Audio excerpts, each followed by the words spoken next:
এসেছো একা যাবে একা, সঙ্গে কেউ যাবে না। এসেছো একা যাবে একা, সঙ্গে কেউ যাবে না। কিন্তু সেদিন ডাক পড়িবে কবর মাঝে শুইতে, জোগাড়কে করছ বন্ধু তার মাঝে বিছাইতে। জোগাড়কে করছ বন্ধু তার মাঝে বিছাইতে। লক্ষ কোটি মধুরা বয়ে করছ বালা খানা, হীরামণি মুক্তা দিয়ে পালঙ্কের ওই বিছানা। হীরামণি মুক্তা দিয়ে পালঙ্কের ওই বিছানা। এমন জায়গা যাইতে হবে যে ঘরে নাই সাথী, এমন ঘরে রইতে হবে যে ঘরে নাই বাতি। এমন ঘরে রইতে হবে যে ঘরে নাই বাতি। দাদা গেছে বাবা গেছে, দাদা গেছেন বাবা গেছে, কেউ তো ফিরে এলেন না। এমনি ভাবে যাইতে হবে তোরা কেনে বুঝিস না। এমনি ভাবে যাইতে হবে তোরা কেনে বুঝিস না। সাধের ছেলে চলে যাবে আর তো আবার ডাকবে না। পরাণের বিবি চলে যাবে আর তো ঘরে ফিরবে না। পরাণের বিবি চলে যাবে আর তো ঘরে ফিরবে না।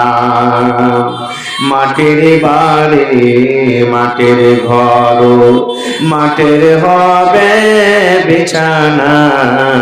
এসেছো একা যাবে একা, সঙ্গে কেউ যাবে না। নারে তাকবীর। আজকে জলসা জগতময় শ্রদ্ধেয় সভাপতি সাহেব, উপস্থিত উলামায়ে কেরাম, সামনে বসে থাকা ইসলাম দরদি দিন দরদি ভাই ও বাবাজিরা, পর্দানশীল মায়েরা খালারা, সমস্ত তারিফ ও গুণগান সে মহান আল্লাহ তাবারাক ওয়া তাআলার জন্য, যে মহান আল্লাহ তাবারাক ওয়া তাআলা আজকে ঠান্ডার সমাতে শীতের রাত্রে নরম গরম বিছানাকে ত্যাগ করে এই পিন্ডালের তলাতে একত্রিত হয়ে বসে কিছু বলার শোনার তৌফিক দিয়েছেন। তাই আমরা আল্লাহ তাবারাক ওয়া তাআলার প্রশংসা করি, অন্তর থেকে মহব্বতের সাথে সকলেই পড়েন আলহামদুলিল্লাহ। একটু জোর করে পড়বেন না ভাই, আলহামদুলিল্লাহ। তারপর আমাদের শেষ নবী হযরত মুহাম্মদ রাসূলুল্লাহ পড়েন সাল্লাল্লাহু আলাইহি ওয়াসাল্লামের পর ওয়াগনম দারুল শরীফ শান্তির ধারা বর্ষিত হোক, আমিন। আল্লাহুম্মা সাল্লি আলাইহি আল্লাহুম্মা বারিক আলাইহি। ভাই মুসলমান, আজকে আমি আপনাদের সামনে কোরআন মাজিদের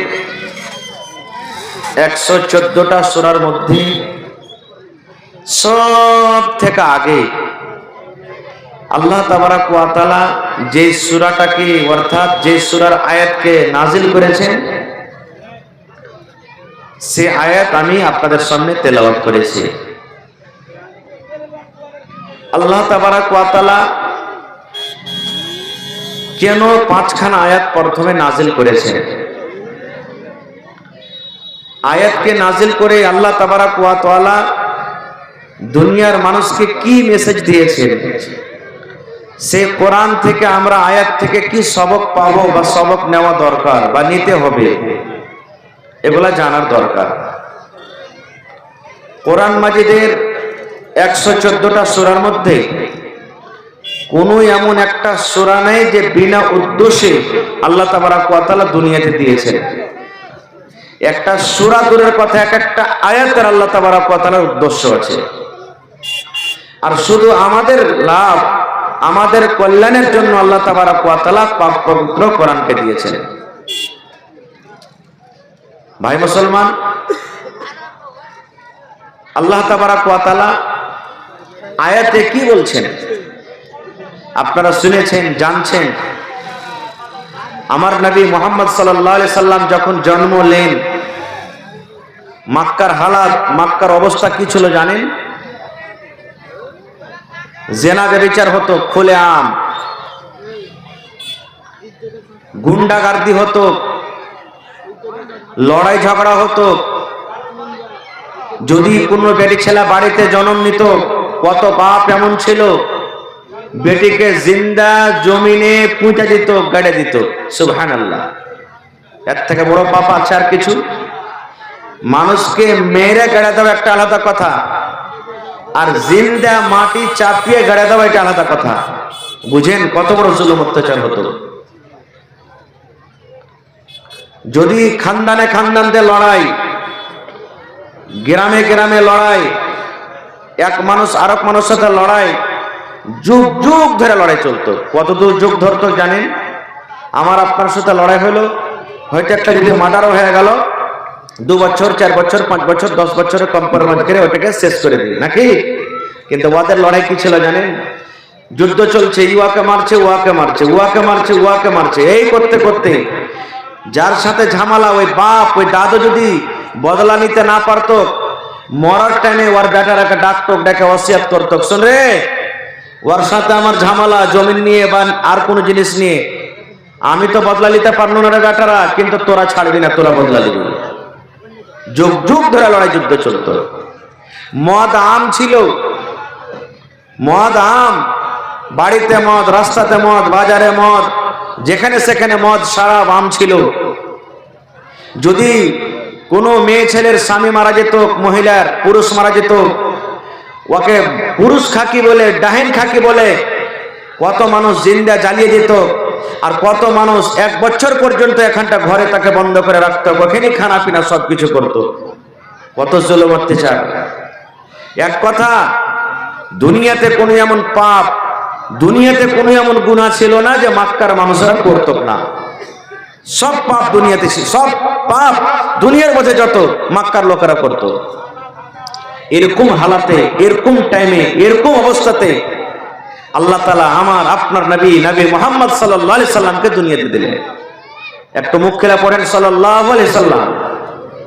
এবার আপনি বলেন, নবীর বাপ তো দুনিয়াতে নবীজি দেখতে পাননি, দুনিয়া থেকে চলে গেছেন, নবীজি বাপকে দেখেননি। 8 বছর বয়সে দাদু দুনিয়া থেকে চলে গেছেন। নবীর নিজের চাচা উল্টা আবু লাহাব, আবু জাহাল। আবু লাহাবটা নবীর নিজের চাচা। কোরআনে নেই তাব্বাত ইয়াদা আবি লাহাব, কোরআনে যা আছে, নিজের চাচা দুশমন। নবীর নিজের চাচি আবু লাহাবের স্ত্রী, যাকে উম্মে জামিল বলা হয়েছে, সে নবীর দুশমন। এবার আপনি বলেন, খানদানের মধ্যে যদি কোনো মানুষ খানদানের দুশমনি করে, ওই লোকটার কথা অন্যজন তাড়াতাড়ি মানবে? আপনারা বলেন মানবে? মানবে না, কেউ কবুল করবে না। লোক এটাই বলবে, হ্যাঁ বে, ওই লোকটা যদি ভালোই হবে তো ওর চাচা কেন উল্টা, ওর বাপ কেন উল্টা? যেমন নূহ নবী বিভিন্ন স্ত্রী নিয়ে জীবনে কোনোদিন সুখ পায়নি। নূহ নবী ওয়াজ করে যেমনই বাড়িতে চলে গেলেন, ওর স্ত্রী তখন ওই মজলিসে এসে কি বলতেন জানেন? এ দাদু ভাইয়েরা, কার পাল্লাতে তোমরা পড়েছো? আরে ওইটা হলো আমার স্বামী, আমি হলাম তার স্ত্রী। জীবনে তো ওর বাড়িতে আমি সুখ শান্তি পাইনি, আর তোমরা ওর কথা মানছো, খবরদার মানবে না। আল্লাহর কোরআন বলছেন, নূহ নবী 900 বছর পর্যন্ত দুনিয়াতে ওয়াজ নসিহত করেছেন, তাবলীগ করেছেন। কত বছর? 9 বছর নয়, 900। 900 কিংবা 950 বছর দুনিয়াতে ওয়াজ নসিহত করেছেন। লাইলাও ওয়া নাহারা, আল্লাহর কোরআন নিজে বলছেন দিনে রাতে এক, ঠান্ডা গরম রোদ বাতাস কিছুই বুঝাবুঝি করেনি। সুবহানাল্লাহ। দেখেছেন দিনের দিকে, কিন্তু সামান্য কয়েকটা লোক তার কথা মেনেছেন। কেন? স্ত্রী তার উল্টা। বলার উদ্দেশ্য, যদি এরকম হালাতে এরকম টাইমে যে দুনিয়াতে যত বুড়াই মাক্কার ভিতরে নবীর বংশের লোকেরা নবীর উল্টা, এরকম টাইমে যদি নবীজি ওই বংশতে যদি নবী হয়ে দাঁড়াচ্ছেন, আল্লাহ তাকে নবী করছেন, তাহলে কি এত সোজাসুজি মানুষরা মেনে নেবে? নবীকে নবী বলে স্বীকার করে নেবে? সুবহানাল্লাহ। ভাই মুসলমান,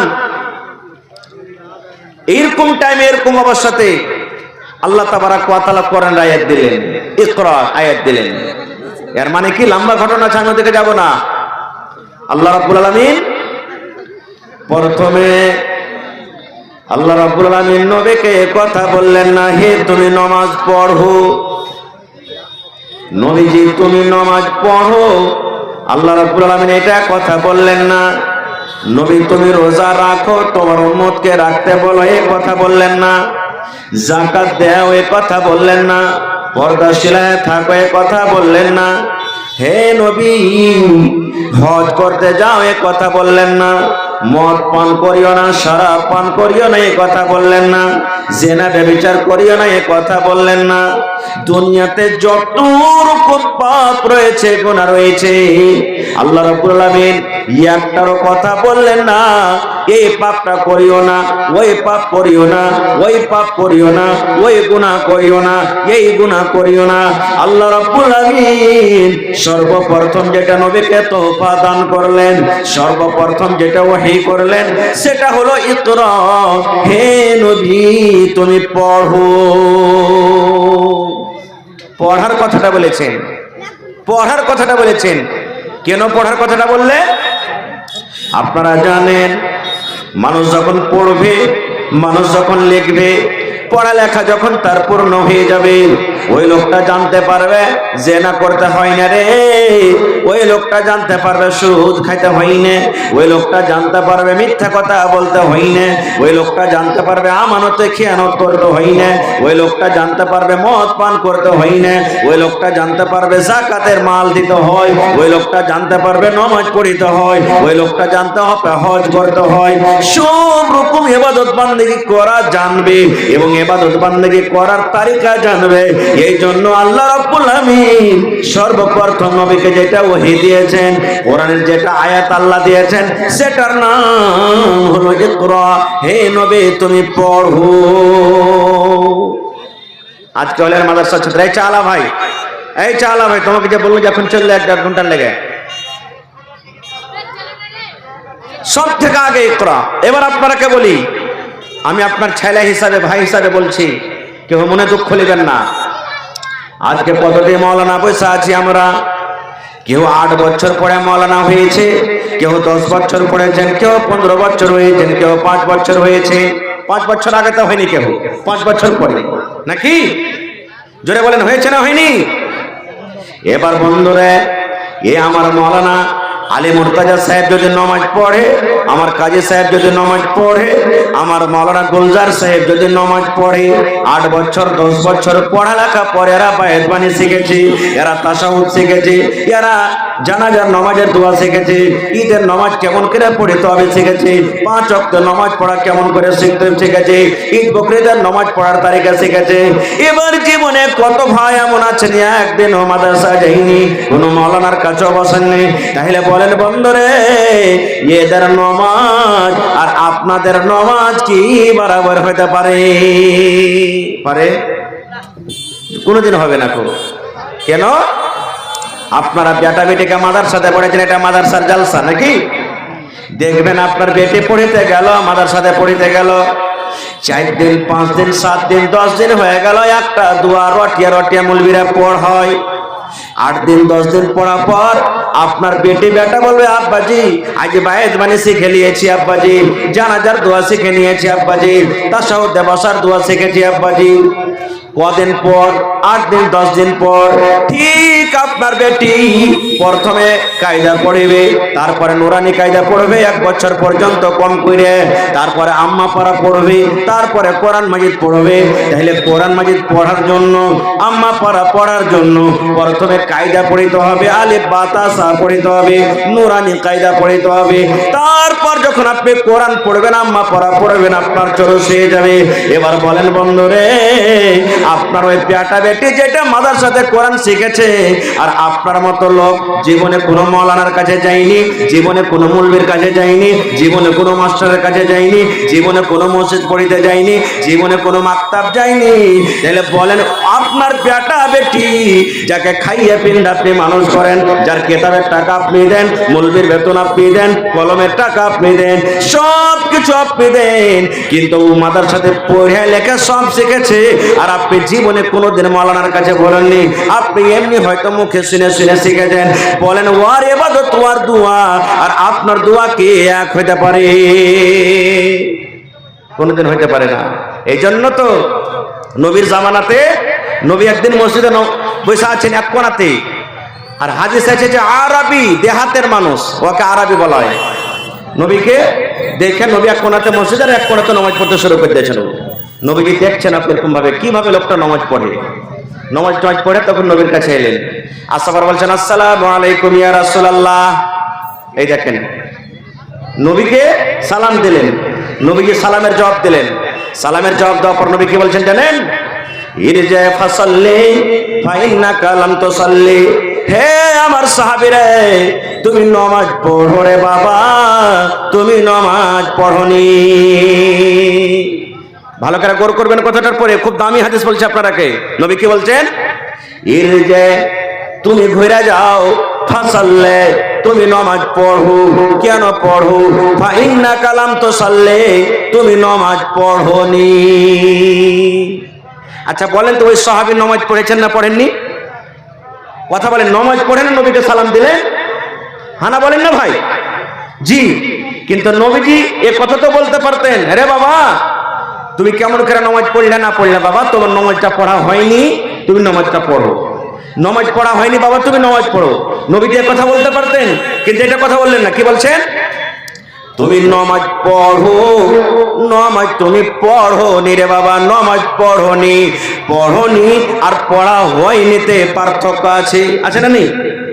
পড়োনি আর পড়া হয়নিতে পার্থক্য আছে। সাহাবী বুঝে নিলেন, আমার নামাজ হয়নি, পড়িনি আমি নামাজ, ফের পড়লেন নামাজ। দুবার হয়ে গেল, সহিহ হাদিস, কোনো গল্প নাই। আবার নামাজ পড়লেন, 2 বার নামাজ পড়ার পর নবীর কাছে এলেন। আসা পর নবীকে বলছেন আসসালামু আলাইকুম ইয়া রাসূলুল্লাহ। নবীজি জবাব দিয়ে দিলেন ওয়া আলাইকুম আসসালাম। তারপর নবী বলছেন দেখেন হে বাবারে, তুমি যাও নামাজ পড়ো, কারণ তুমি নামাজ পড়োনি। কয়বার হলো? কয়বার হলো যে ভাই? হাজি ভাই, বাঙ্গালের মানুষ এলাকার প্যান্ডেল গন গন গন গন করতো। হ্যাঁ, 2 বার হয়ে গেল। আবার যা নামাজ পড়লেন, নামাজ পড়ার পর নবীর কাছে এলেন, আবার সালাম দিলেন, নবীজি জবাব দিলেন। জবাব দেওয়ার পর আবার নবীজি বলছেন কি, তুমি ঘুরে যাও, নামাজ পড়ো, তুমি নামাজ পড়োনি। 3 বার কিংবা 4 বার হয়ে গেল, হাদিসে এসেছে। এই জামানার মানুষ যারা নামাজি ভাই আছেন, নামাজের নিয়ম কারণ জানছেন, যদি কোনো মানুষ নামাজ পড়িতে না জানে আর ওকে যদি খালি বলে দেয় ভাই কেমন খেলে তুমি নামাজ পড়েছো, উজু করছো, ভাই তোমার যে নামাজ হলো না রে ভাই, নামাজটা পড়ো, ভালো করে পড়ো, হয়তো ওর সাথে ঝগড়া করবে। কদিন থেকে তুমি ফের নামাজ পড়েছো, কত নামাজের বেটা হয়ে গেছো, পটপট করে আমাকে শিখাইতে আসছো, হয়তো ঘুচো মেরা কথা বলবে। আর না তো তার পরের দিন থেকে মসজিদে নামাজ পড়তে আসবে না, তোরাই পড়, খুব পড়, আমার নামাজ হয় না, তা আসবো কি করতে? দুটোর মধ্যে একটা করবে। কিন্তু ওরে সুবহানাল্লাহ, সেই সাহাবী দেখেন 3 বার 4 বার ঘুরে চলে গেলেন, নামাজ পড়লেন, নামাজ হলো না। এবার সাহাবী বলছেন আল্লিমনি ইয়া রাসূলুল্লাহ, নবী গো আর ভালো করে নামাজ পড়িতে জানি না, ইয়া থেকে ভালো করে জানি না, আমি যদি বারবার নামাজ পড়ি ইয়ার থেকে আমি আর ভালো করে জানি না।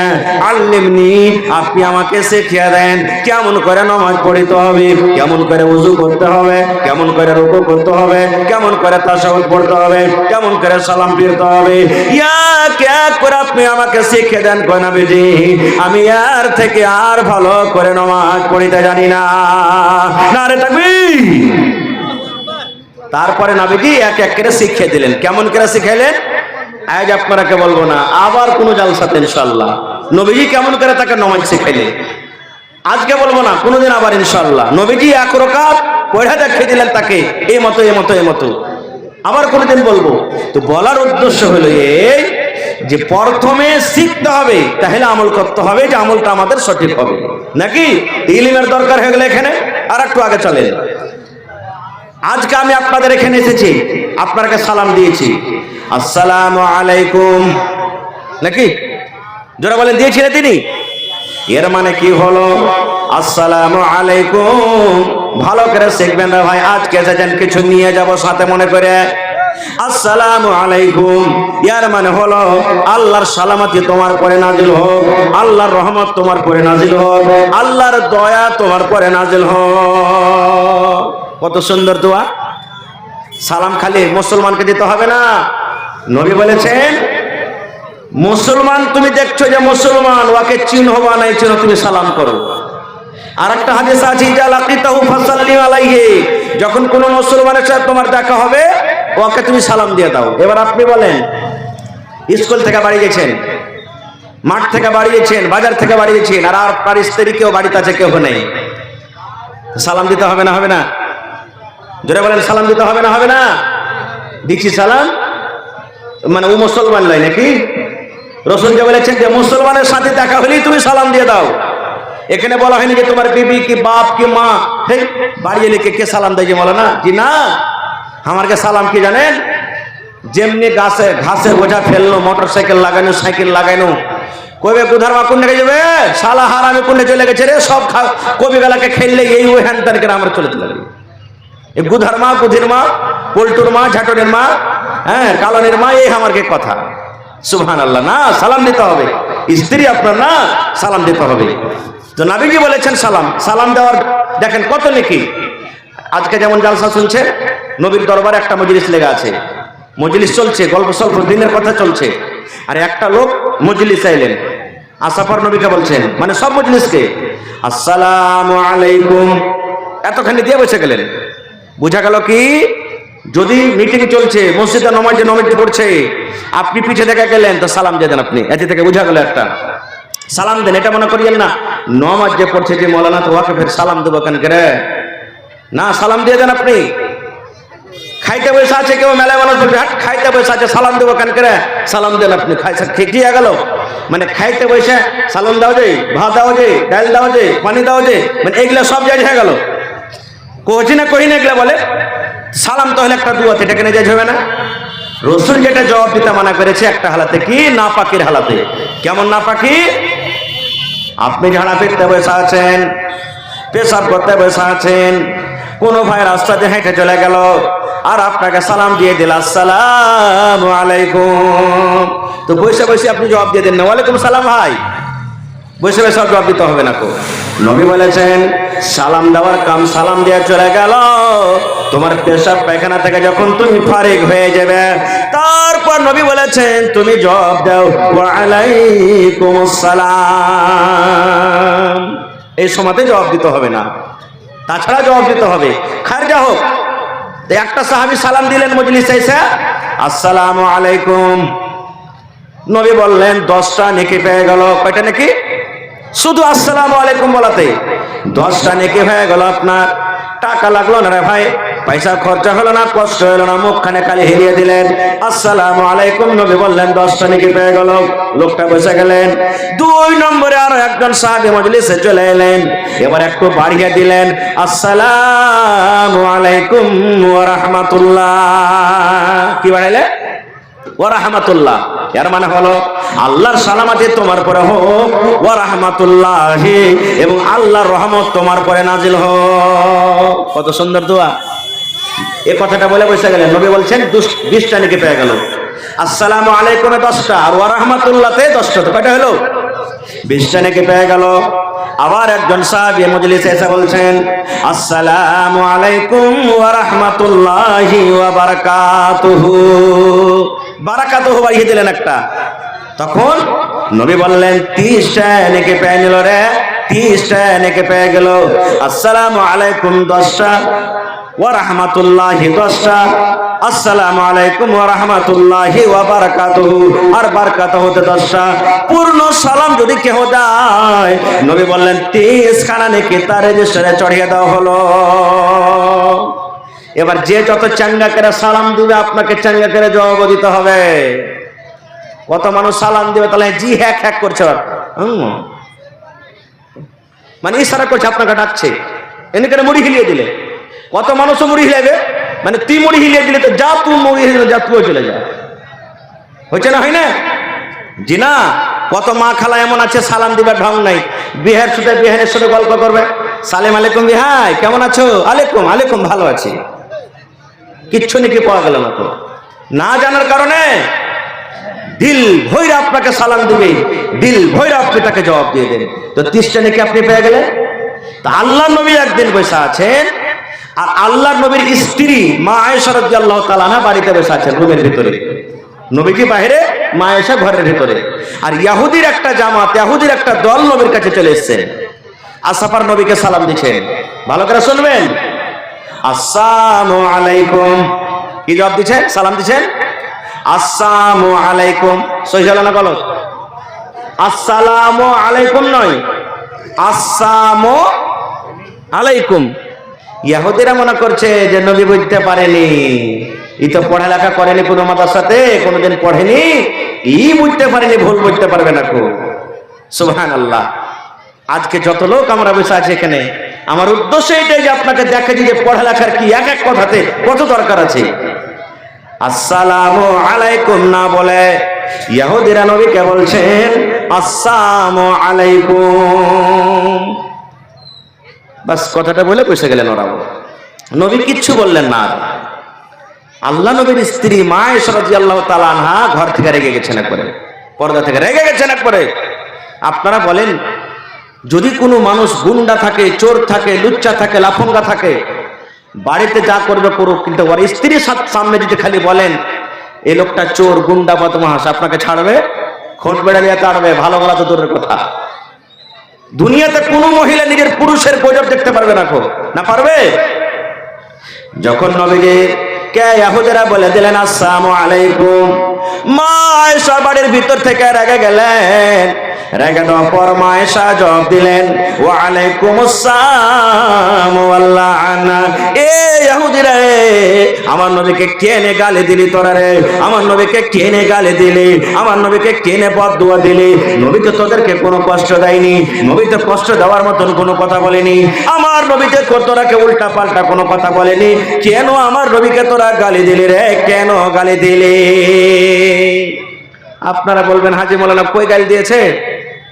ও তো সালামই দিয়েছে, ওরা সালাম দেনি, কি দিয়েছে জানেন? এর মানে কি? ইহুদিরা এসে নবীকে বলছেন আসসালামু আলাইকুম, হে নবী তোমার উপরে মওত আসুক, তুমি মরে যাও, মওত আসুক, তুমি মরে যাও।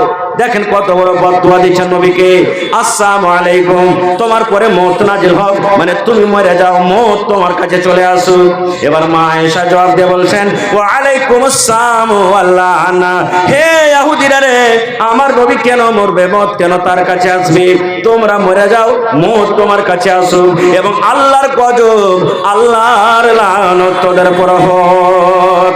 মা আয়েশা যখন রেগে গেলেন, এবার নবী আমার কত দয়ালু দেখেন, আয়েশা বলছেন আয়েশা রে থামো থামো থামো থামো, রাগো না, রেগো না আয়েশা, রেগো না।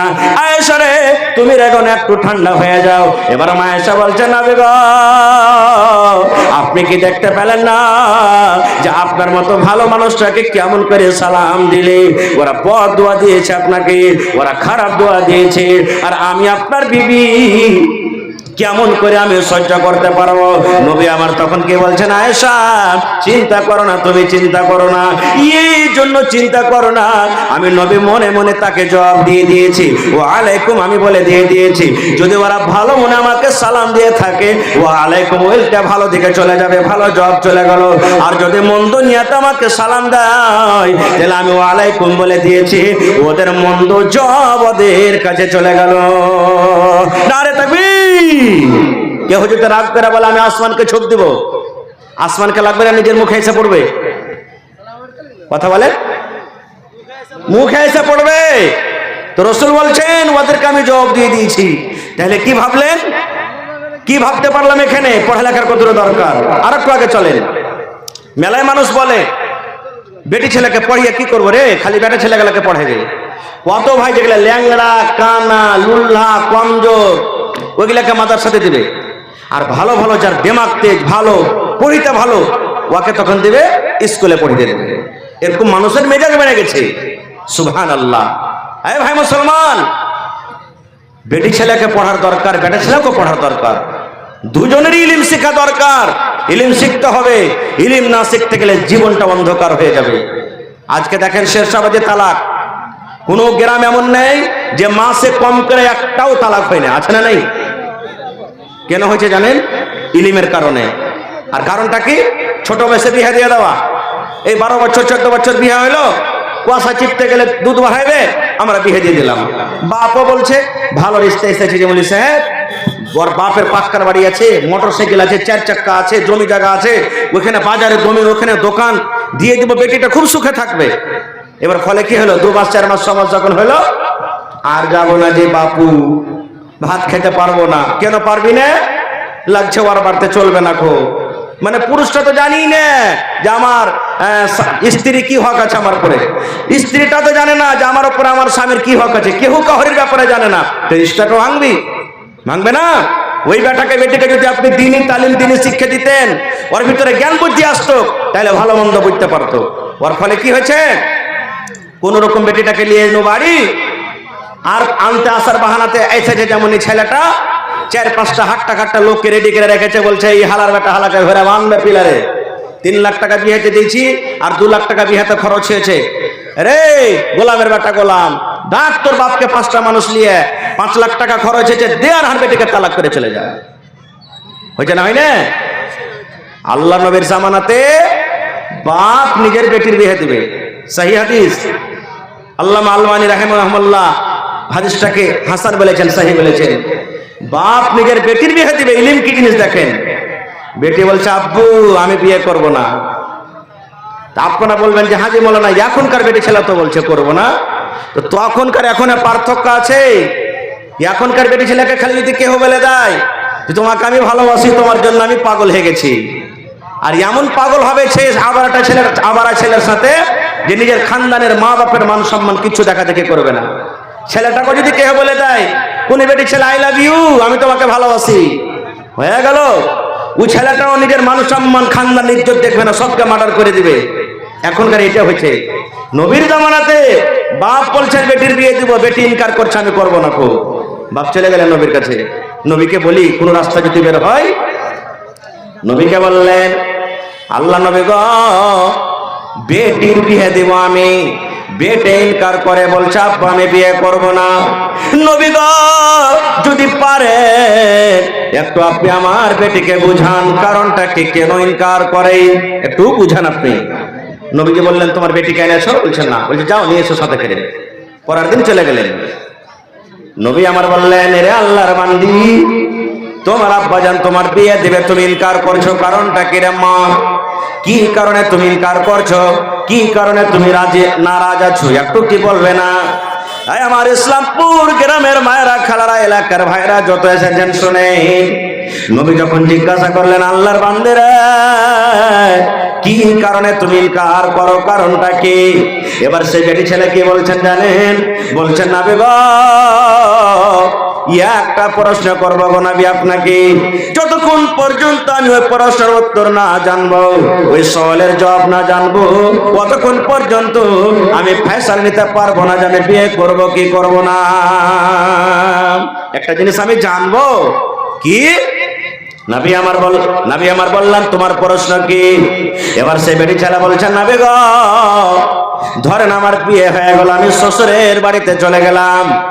নবী আমার প্রশ্ন হলো এটা, আমি একটা বেটি ছেলে মানুষ, আমি একটা নারী মানুষ, আমার যখন বিয়ে হয়ে যাবে, আমি যখন শ্বশুরের বাড়িতে চলে যাব, যে আমার স্বামী হবে, ওই আমার স্বামীর আমার উপরে কতটুকু হক রয়েছে, আমি কতটুকু স্বামীর সাথে ব্যবহার করব, আমার স্বামীর কতটুকু খিদমত করব, আমার স্বামী আমার পরে রাজি হবে, আমার স্বামীর মন খানাকে আমি খুশি করতে পারবো, আমার উপরে আমার স্বামীর কতটুকু হক রয়েছে নবী গো, এই ব্যাপারে আমি জানি না, এই ব্যাপারে আমার কোনো ইলম নাই, এই ব্যাপারে আমার কোনো জ্ঞান নাই।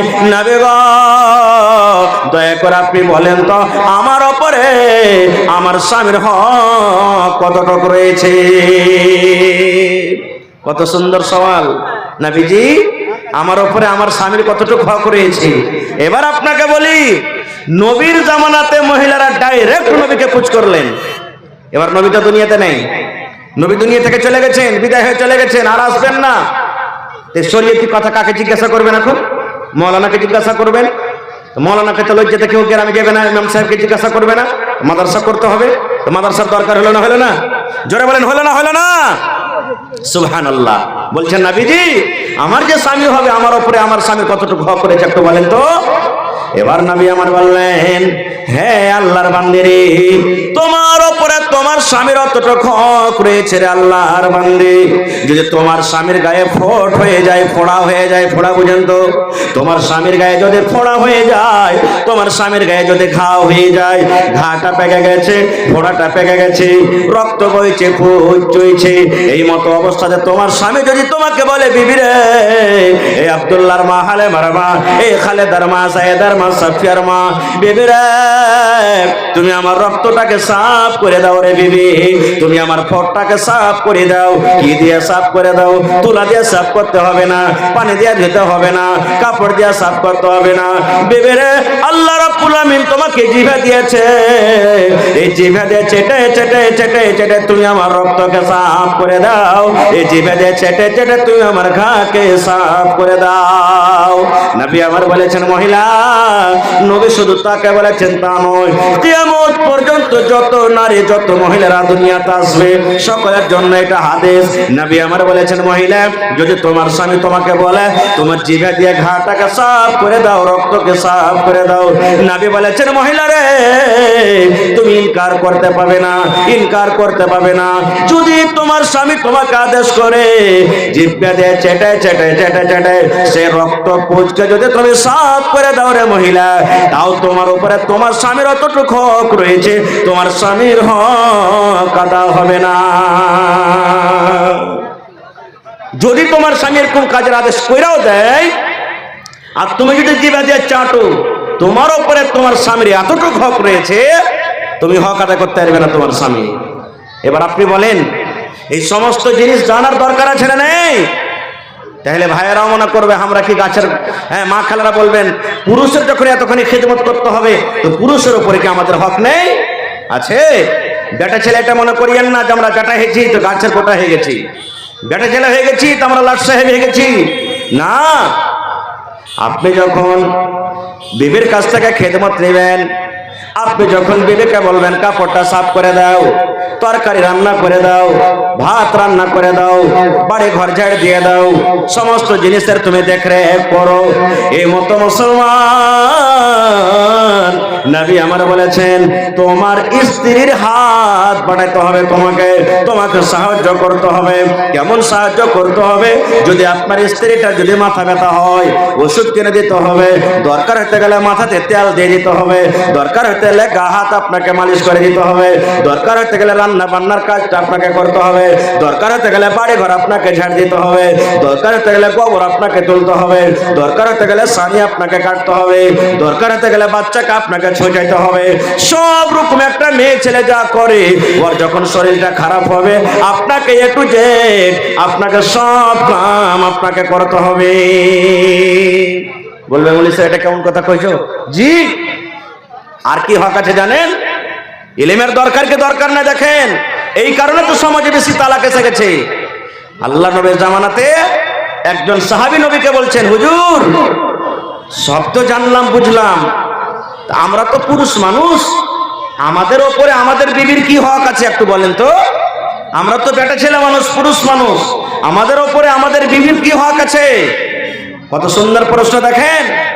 আল্লাহ রাসূল সাল্লাল্লাহু আলাইহি ওয়াসাল্লাম বললেন, হে আমার সাহাবীরা, তোমাদের ওপরে তোমাদের বিবির প্রথম হক আনতুতিমা হাইজা তাইতা, যখন তুমি খানা খাবে, যা তুমি খানা খাবে, তোমার বিবিকে তুমি খাওয়াবে। আনতুতিমা হাইজা তাইতা, তুমি যখন খানা খাবে তোমার বাড়িয়ালিকে তুমি খাওয়াবে। ওয়া তাকসু হাইজা তাসাইতা, যখন তুমি পরবে কাপড় তোমার বিবিকে তুমি পরাবে। ওয়ালা তাজরিবিল ওয়াজহা, এবং রাগ করে বিবির গালে চেহারাতে তুমি মারিও না। এবং রাগ করে বিবি যদি উল্টা পাল্টা কোনো কাজ করে দেয়, রাগ করে বিবির ঘাড়ে ধাক্কা দিয়ে চুলের ঝুঁটি ধরে তোমার স্ত্রীকে তুমি বাড়ি থেকে বের করে দিও না। প্রথম হক, তুমি যা খাবে বিবিকে খাওয়াবে। একটা হুঁচলা বেটা ছেলে বাড়ি গেছে, 2 মুঠা বিড়ি আর 2 মুঠা সালেলে ভরে বাড়ি চলে গেছে। বাড়িতে যাওয়ার স্ত্রীটা রুটি বানিয়েছে, 1 মুঠা বিড়ি আর সালে হাতে দিয়েছে। বলছে কি দিচ্ছ জি? রাইতে মৌলানা ওয়াজ করেছে, তুই যা খাবি তোর বাড়ি লিখে খাওয়া, আমি খাচ্ছি তুই খাবি না। তো ভোরবেলাতে এরকমই যারা মধু খাইছেন ভাই, একবারে ভোরবেলাতে ফের মধুর পকেট নিয়ে বাড়ি না চলে যায়। তো ভাই আমার, আমি যাবো না হাদিসের দিকে, বলার উদ্দেশ্য একটা স্ত্রী আপনি যে বাড়িতে নিয়ে আসবেন, আপনার উপরে কি কি হক রয়েছে জানা দরকার আছে না নেই? জানতে হবে।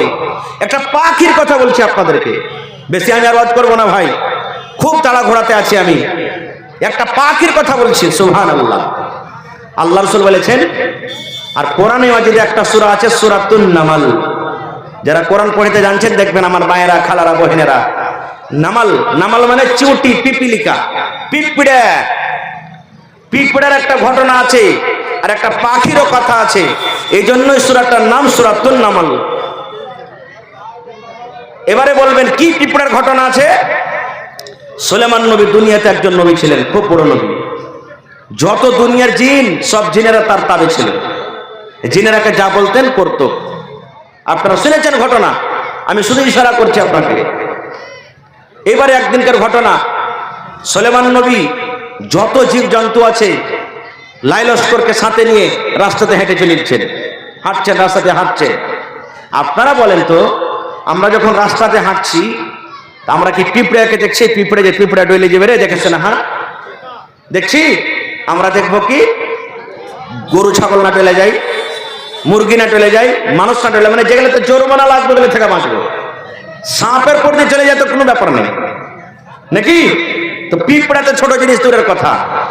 সুলেমান নবী লাইলস্কর নিয়ে চলেছেন, রাস্তাতে হাঁটছে, আর পিঁপড়ার একটা জামাত, মেলাটি পিঁপড়া, ওরা রাস্তাতে আল্লাহর দরবারে দোয়া করছেন, তাসবিহ তাহলিল করছেন। যেরকম গাঁর একটা মুখিয়া আছে, গাঁর একটা মোড়ল আছে, তো পিঁপড়ার মধ্যে একটা গার্জান আছে, পিঁপড়ার মালিক আছে একটা। সমস্ত পিঁপড়ার যেটা মালিক, ওর যত পিঁপড়া আছে সমস্ত পিঁপড়াকে বলছেন কি জানেন? আমি শুধু তারজমাটা বলছি, আল্লাহর কোরআন কথা রে ভাই, মিথ্যা যদি বলি সূরাতুন নামাল খুলে দেখে নেবেন আপনি বাড়িতে যায়। পিঁপড়াকে আল্লাহ কতখানি জ্ঞান বুঝিয়ে দিয়েছে। পিঁপড়াকে বলছেন, রে পিঁপড়ার দল, অন্য পিঁপড়াকে বলছেন, নিজের ভাষাতে বলছেন, এ পিঁপড়ার দল, তাড়াতাড়ি করে তোমরা নিজের নিজের খালে ঢুকে যাও রে, তোমরা তাড়াতাড়ি করে নিজের নিজের খালে তোমরা ঢুকে যাও। কেন ঢুকে যাও? এই জন্য ঢুকে যাও, ওই যে তোমরা দেখো সুলেমান নবী এবং তার সাথে যত লাইলস্কর আছে, ওরা আনদেখাতে হাঁটে চলে যাবে, ওরা বেখেয়ালিতে হাঁটে চলে যাবে, নামও দিকে হয়তো খেয়াল করবে না। তোমরা কুচিলে সাফ হয়ে যাবে, মার্ডার হয়ে যাবে, মরে যাবে, ওদের পায়ের তলাতে তোমরা সাফ হয়ে যাবে। এই জন্য তোমরা তাড়াতাড়ি করে নিজের নিজের খালে তোমরা ঢুকে যাও। এখানে মেলাটি কথা লুকিয়ে আছে। আমার বলার উদ্দেশ্য হলো এটা যে পিঁপড়ার কতখানি দিমাগ, পিঁপড়ার কতখানি বুদ্ধি, নিজের কম যেন হালাক বরবাদ না হয়ে যায়, এই জন্য বলছেন তাড়াতাড়ি করে খালে সন্ধাও। আর আমরা হলাম মানুষ, আল্লাহ আমাকে জ্ঞান দিয়েছে, বুদ্ধি দিয়েছে, হুঁশ দিয়েছে, সব দিয়েছে, নিজের কমের জন্য কি করছি? কি করছি? একটা লোক যদি আগে বাড়ে কেউ আর পায়জামা, কেউ আর আন্ডার প্যান্ট, আর কেউ আর ফুল প্যান্ট ধরে টানবো পিছে, আগে না বাড়তে পারে। দিনের জন্য যদি কেউ আগে বাড়ে তোর পিছে ধরে 5 জনা, না পারলে একবারে ওই কি বলছে ডোজার লিয়েছের করে একবারে বাইন্ডে পিছন দিকে টানবো, কিন্তু আগে বাড়তে দেবো না। আর সাপ তো দেবো না, ওকে আগে বাড়তে দেবো না। পিঁপড়ার থেকে কথা হুঁশিয়ার হলাম আমরা। এটা পিঁপড়ার কথা বলেন, একটা পাখির কথা শুনে সুলাইমান নবী রুকে গেলেন। ওখানে মেলায় কথা আছে, আমি যাবো না। কি হলো পিঁপড়ার সাথে ঘটনা, না ঘটনা যাবো না, রুকে গেলেন। এবার সুলাইমান নবী হাজিরি শুরু করে দিলেন। দেখেন আমার মাস্টাররা মৌলানারা মেলায় আছে, এখানে বাচ্চাকে হাজিরি হয় না স্কুলে মাদ্রাসাতে, যারা মাঠ লেবর লিয়া খাটতে চলে যায় ওর হাজিরি হয়, প্রত্যেক জায়গাতে হাজিরি হয়। এবার সুলাইমান নবী হাজিরি শুরু করে দিলেন। কতটি জিন আছে, কতটি পাখি আছে, কতটি মানুষ আছে, এই সব হিসাব করতে লাগলেন, হাজিরি নিতে লাগলেন। হাজির নিতে নিতে একটা পাখি কিন্তু মজলিসে নাই, একটা পাখিকে কিন্তু দেখা যায় না। আর কোরআনে আল্লাহ পাখিটার নামও বলেছেন, যে পাখিটার নাম কি? আজকে আমি বলছি সামনে থেকে, আপনারা বলেন তো সামনেকার লোক পাখিটার নাম কি? জোরে বলেন। হুদহুদ পাখির নাম শিখালেন। হুদহুদ পাখি আমরা দেখিনি ভাই 2 চোখে, কিন্তু যদি মোবাইলে দেখতে চান গুগলে যায়, তা আপনি সার্চ করে দেখবেন, খালি বলে দিবেন মুখে কি হুদহুদ পাখি আমি দেখতে চাই কেমন, আপনাকে দেখিয়ে দিবে যে হুদহুদ পাখি কেমন হয়। পাখিটা কত জ্ঞানী আর হুঁশিয়ার হয়। দেখেন আল্লাহর কোরআন বলছেন হুদহুদ পাখি কিন্তু নাই, দেখা যায় না। আজকে যদি আমাদের বেটারা বাড়িতে না থাকে, রাত 8টা 9টার পর বেটা বাড়িতে আসছে, খবর নি না। আব্দুল্লাহ তুই কোনটা গেছিলে রে? নাই বেটা বাড়িতে, কোনো খবর নাই। বেটি 9টা 10টা রাত থাকলো, বাড়িতে আসে না, কোনো খবর নি না, গেল। সুলাইমান নবী বলছেন হুদহুদ কই? হুদহুদ দেখতে পাওয়া যায় না, গায়ের হাজির হয়ে গেল হুদহুদ। এবার সুলাইমান নবী কে বলছেন? দেখেন সুলাইমান নবী যে কথাটা বলেছেন, আল্লাহ তার কথাটা কোরআনে দিয়ে দিয়েছেন। সুলাইমান নবী কসম খেয়ে বলছেন, এ হুদহুদ, দুনিয়ার যে কোনো জায়গাতে তুমি থাকো না কেন, তাড়াতাড়ি করে তুমি হাজির হয়ে যাও, এখানে তুমি মজলিসে চলে এসো। হুদহুদ রে, যখন তুমি আমার কাছে আসবে, তোর খবর যদি সত্য হয়, যদি কথা ভালো আনতে পারিস, আমি রেহাই করে দিব। আর যদি ভালো খবর না আনতে পারিস, যদি তুই মিথ্যা বলিস, আমি তোকে কঠোর থেকে কঠোর সাজা দেব, আর না হলে তোকে আমি জবাই করে দেব। দেখেন একটা পাখির উপরে কত ফেসাল নিলেন, কত বড় কে সুলাইমান নবী।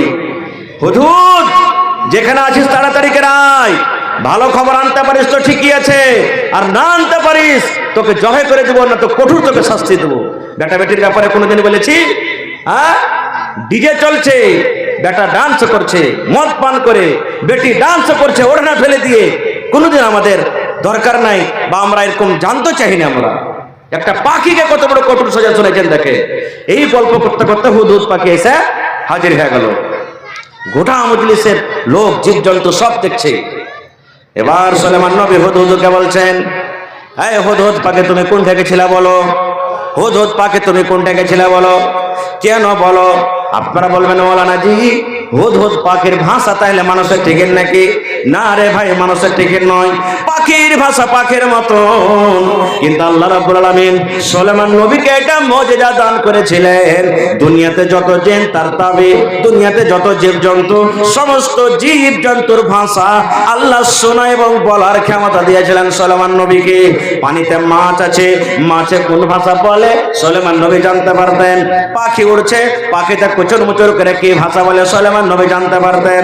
রাস্তা দিয়ে পিঁপড়ে, ওই পিঁপড়াতে কোন ভাষাতে কথা বলে সুলাইমান নবী জানতে পারেন। দুনিয়াতে যত রকম জীবজন্তু রয়েছে আল্লাহ রাব্বুল আমিন সুলাইমান নবীকে ভাষা জানার ক্ষমতা দান করেছিলেন। সুলাইমান নবী বলছেন, এই হুদহুদ কোনটা গেছিলা বলো তো তুমি? দেখেন হুদহুদ পাখি কি কইছে, ওরে আল্লাহ, সুবহানাল্লাহ, একটু গৌর করেন ভাই আল্লাহর কথা থেকে। হুদহুদ পাখি বলছেন, সুলাইমান নবী যা বলবো মিথ্যা বলবো না, যা বলবো সত্য বলবো। কি আমি সত্য বলবো? সুলাইমান নবী, আমি একটা এমন দেশ চলে গেলাম, আপনার এখান থেকে উড়তে উড়তে উড়তে এমন জায়গা চলে গেলাম, এমন দেশ থেকে আমি উড়ে এলাম, ওই দেশের নাম হলো মুলকে সাবা। সাবা দেশ আমি চলে গেলাম, সাবা জায়গা আমি চলে গেলাম। ওই মুলকে সাবাতে আমি দেখলাম ওইখানকার যে রাজা, ওইখানকার যে রানী, ওরে আল্লাহ, একজন হলো মহিলা, একজন হলো নারী। ভালো তাবারক ভাই, বিসমিল্লাহ পহিলা দাম 100 টাকায় যে হলো। হ্যাঁ, আরো মানে কমসে কম এক পারা করে দাম 1000 টাকা দেবো ইনশাআল্লাহ।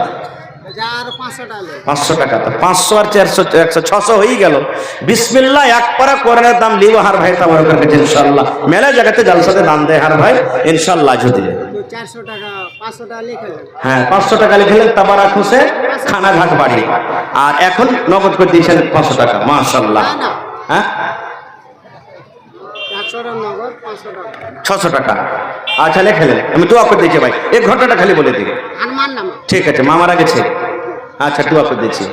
এইবারে হুদহুদ কি বলছে? সুলাইমান নবী, একটা দেশ আমি গেছিলাম, দেশটার নাম হলো মুলকে সাবা। ওই দেশের যে রাজা, ওই দেশের যে রানী, একজন হলো মহিলা। আপনারা বলবেন যে তাহলে রাজা মায়ালক হলো তো কি হয়ে গেল? মায়ালক রাজা হলো তো কি হয়ে গেল? কেন কথা বলছে যে ওখানকার রাজা হলো মহিলা, নারী? উদ্দেশ্য কোনোদিন আমার বলবো, আজকে নয়, যে মহিলারা রাজা বলতে পাবে কি পাবে না, আর একদিন কোনোদিন বলবো। তারপর আর কি বলছেন সুলাইমান নবী? আর কি জানেন? ওই দেশের মানুষেরা আল্লাহকে মানে না, আল্লাহর পূজা করে না। ওরা পাথরের পূজা করে, ওরা আকাশের পূজা করে, ওরা চাঁদের পূজা করে, ওরা মাটির পূজা করে, ওরা গাছের পূজা করে, বিভিন্ন রকম পূজা করে। ওরা কিন্তু আল্লাহর পূজা করে না। তাইলে বোঝা গেল পাখির কত বড় দেমাগ। আল্লাহ বাদ দিয়ে অন্য জিনিসের পূজা করাটা পাখি বরদাস্ত করতে পারলো না, সহ্য করতে পারলো না। তা আমি আপনি কেমন করে সহ্য করব? কেমন করে সহ্য করব? ভূত ডাকার জন্য, জিন ডাকার জন্য রুগী বসে আছে সামনে, আগরবাতি ধরিয়ে দিয়েছি, তুলসীর পাত দিয়ে দিয়েছি, পেয়ারা রসগোল্লা দিয়ে দিয়েছি, আর সুন্দর করে জিনকে ডাকছি। কেমন করে? কালো কালো তুলসীর পাত মাগো, কালো দরিয়ার পানি, কোথায় আছো আতরা ডাকনি, ছাঁচো দরিয়ার পানি মাগো, ছাঁচো দরিয়ার পানি। একবার টাটি ফড়কা ভেঙে চলে আসবে। জেনেলেন ইলিমের কমি। নবীর হাদিস মৌলানা বসে আছে, জিজ্ঞাসা করবেন এই ধরনের মন্ত্র পড়ে যদি মরা যায় আর তওবা না করে, আল্লাহর জাহান্নাম ছাড়া দোসরা জায়গা নেই, কোনোদিন জান্নাত পাবে না। খুব এত বড় পাপ আর গুনাহ। এবারে তখন সুলাইমান নবী বলছেন, পাখি তুই যেটা বলছিস সত্য বলছিস? তো হ্যাঁ, আমি কোনো মিথ্যা কথা বলি না। সুলাইমান নবী বলছেন, এক কাম কর, একখানা চিঠি তুই আমার নিয়ে চলে যা। কোথায়? ওইখানকার রাজাকে তুই দিয়ে দে, ওইখানকার তুই রানীকে দিয়ে দে, ওইখানকার তুই রানীটাকে চিঠি দিয়ে দে। এবার সুলাইমান নবী চিঠি লিখতে লাগলেন, ইন্নাহু মিন সুলাইমানা ওয়া ইন্নাহু বিসমিল্লাহির রহমানির রহিম। কোরআন মাজিদ সূরা নামালে দুটো সূরা আছে, দেখবেন পড়ে। একটা সুলাইমান নবী বেলকেস, মুলকে সাবার রানীর নাম হলো বেলকেস। বেলকেসকে যখন চিঠি লিখলেন, পাখি হুদহুদকে দিয়ে পাঠালেন, তখন শুরুতে বিসমিল্লাহির রহমানির রহিম লিখেছিলেন, আর একটা সূরার বিসমিল্লাহ যেটা প্রত্যেক সূরাতে আছে। আর কোরআনে একটা সূরা আছে সূরাতুত তাওবা, ওতে কিন্তু বিসমিল্লাহ একটাও নেই। কেন নাই? কোনদিন বলবো। বলার উদ্দেশ্য, পাখি চিঠি নিয়ে চলে গেল। চিঠি নিয়ে যাওয়ার পর কেমন করে চিঠি দিলে, তারপরে কি হলো, তারপরে কি হলো, ওখানকার লোক মুসলমান হলো না হলো না, আল্লাহ হায়াত রাখত আবার কোনোদিন বলবো। তবে বলার উদ্দেশ্য হলো, দেখেন পাখির কতটুকু জ্ঞান বুদ্ধি। পিঁপড়ার কথা একটা বললাম, পিঁপড়ার কতটুকু জ্ঞান বুদ্ধি। আরে ভাই, আজকে এত বড়খান গ্রামে একটা মাদ্রাসা আছে, মাদ্রাসার দরকার আছে না নেই বলেন আপনারা? এটা মাদ্রাসা ছাড়া তার মনে অন্য মাদ্রাসা নেই গ্রামে? না আছে? এটাই প্রথম মাদ্রাসা। যেই মাদ্রাসার তালিম জরুরি, আল্লাহ রাসূলের হাদিস, তলাবুল ইলমে ফারিজাতুন আলা কুল্লি মুসলিম। প্রত্যেক মুসলমান, নর হোক কিংবা নারী হোক, তার জন্য ইলম শেখাটা হলো ফরজ। ইলম শিখতেই হবে, ইলম না শিখলে হবে না। আমরা ছোট মানুষ, বাচ্চারাকে পেটে মাদ্রাসাতে বেটা বেটি রাখে। আপনাদের মতন মানুষ, বড় বড় মানুষ নবীর দরবারে ইলম শিখেছেন, হযরত আবু বকর রাদিয়াল্লাহু তাআলা ইলম শিখেছেন, হযরত আবু হুরায়রা রাদিয়াল্লাহু তাআলা ইলম শিখেছেন, উমর ফারুক রাদিয়াল্লাহু তাআলা ইলম শিখেছেন, আব্দুর রহমান রাদিয়াল্লাহু তাআলা, যত বড় বড় সাহাবী নবীর দরবারে ইলম শিখেছেন, ইলম কোনদিন লজ্জা করেনি। এই জন্য ভাই মাদ্রাসার দরকার। আজকে দেখেন মাদ্রাসার পরে কত আক্রমণ, মসজিদের পরে কত আক্রমণ, কত মুসলমানের সাথে জিল্লতি হয়েছে।